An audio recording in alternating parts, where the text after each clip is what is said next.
tepat untuk berdiskusi dengan peserta. Nah, ini contoh ya, salah satu model pembelajaran yang kami kembangkan nih. Guru dan peserta didik tentu memiliki faktor-faktor khas ya, sosiodemografinya ya, jenis kelamin tadi ya.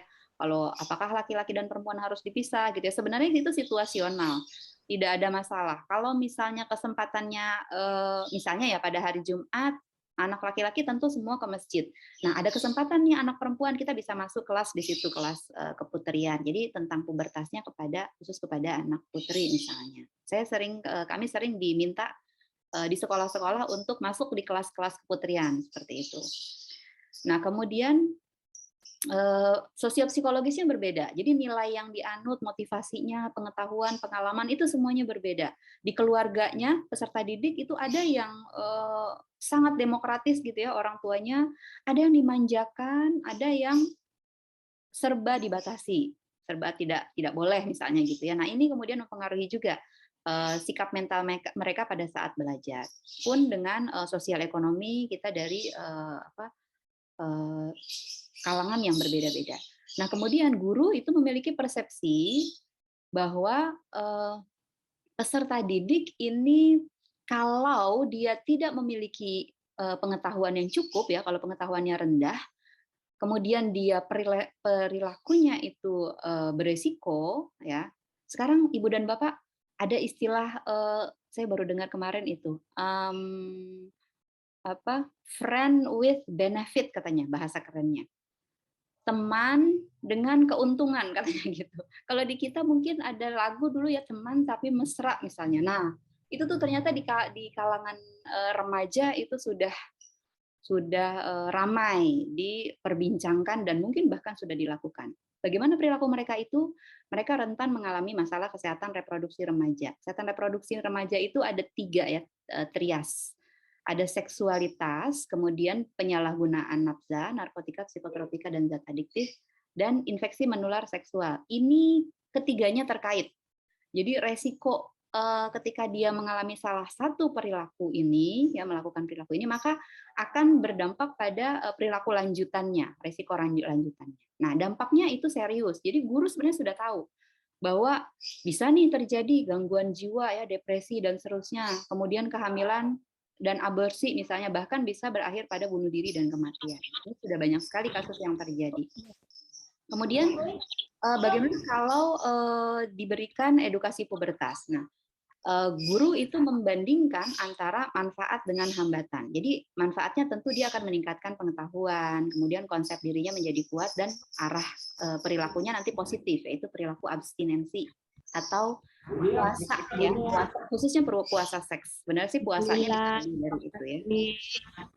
Dan sebaliknya hambatannya, siswanya ini karakteristiknya beda-beda. Jadi ada ya tadi ya, ada yang malu-malu, ada yang terbuka, ada yang percaya diri, ada yang minder, ada yang tidak suka diskusi gitu ya, sukanya belajar sendiri, ada yang kalau diskusi malah heboh gitu ya, heboh sendiri malah mengganggu dan seterusnya. Kemudian media pembelajaran juga dianggap bahwa tadi ya, guru menganggap bahwa gambar bergerak, gambar pun kadang-kadang dianggap masih sebaiknya tidak digunakan, lebih baik bercerita atau menggunakan tulisan seperti itu. Ada yang seperti itu. Sementara murid itu menganggap bahwa membosankan kalau cuma membaca tulisan gitu ya. Kalau bercerita mungkin masih sebagian anak itu suka ya bercerita, tapi tidak semua juga tipenya auditori kan. Ada juga anak yang tidak suka mendengarkan, lebih kinestetik ya, lebih aktif bergerak, dia tidak bisa duduk diam misalnya. Jadi metode medianya juga harus disesuaikan. Kemudian kompetensi guru sendiri. Nah, kompetensi guru ini ada 2. Ada kompetensi terkait materinya, kontennya, ada yang terkait dengan cara mengajarkannya tadi ya, pedagogik, dan itu keduanya beberapa guru mengalami merasakan bahwa itu masih bermasalah. Nah, apa dampaknya kalau diberikan edukasi? Guru itu melihat ada dampak positif, ada dampak negatif. Yang di atas ini bisa positif, bisa negatif ya, meningkatkan keingintahuan dan perilaku coba-coba. Ini bisa positif ya, ingin tahu positif, tapi perilaku coba-cobanya kalau dampaknya buruk bagi kesehatan reproduksi remaja, maka dia menjadi negatif.